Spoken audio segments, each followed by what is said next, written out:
સુરતી પનીર ગોટાળો બનાવવા માટે સૌ પ્રથમ પહેલા કઢાઈ લઈ લઈશું. એમાં 4 ચમચી ભરીને તેલ એડ કરી દઈશું. તેલ ગરમ થાય એટલે આદુ અને લસણ નાખી દઈશું. આદુ લસણને સારી રીતે સાતળી લઈએ અને 3 મીડિયમ સાઇઝની મોટી ડુંગળી મેં લીધી છે, એને પણ સારી રીતે સાતળી લઈએ.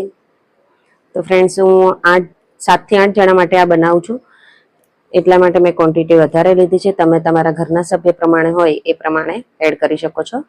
મેં અહીંયા 1.5 કેપ્સિકમ લીધું છે. બધાને મેં ચોપરમાં ચોપ કરીને જ લીધું છે. બધા વેજ શાકભાજી જે છે ચોપરમાં ચોપ કરીને જ લીધા છે. આને પણ આપણે સારી રીતે સાતળી લઈએ.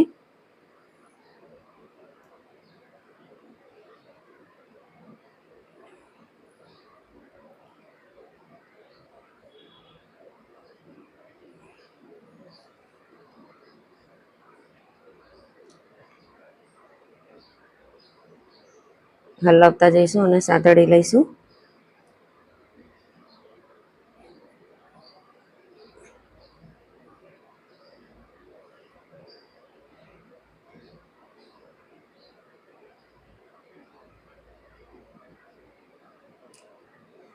આમ મીડિયમ સાઇઝના 3 ટામેટા છે, એને મેં ક્રશ કરીને અંદર એડ કરી સારી રીતે સાતળી દીધા છે.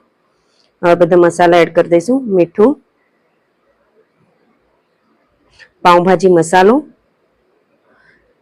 કાશ્મીરી અને તીખું મરચું 2 મિક્સ કરીને મેં લીધું છે, ધાણા જીરું, હળદર, સારી રીતે મિક્સ કરી લઈએ. ટમેટો કેચઅપ છે, એ પણ અંદર એડ કરી દઈએ. કસૂરી મેથી, બટર, સારી રીતે મિક્સ થઈ જાય બધું પછી પાણી એડ કરવાનું છે. મેં અહીંયા 1 ગ્લાસ જેટલું પાણી એડ કર્યું છે. અને આ 300-350 ગ્રામ જેટલું પનીર છે અને 4 ચીઝના ક્યુબ આવે છે, એ મેં અંદર એડ કર્યા હતા.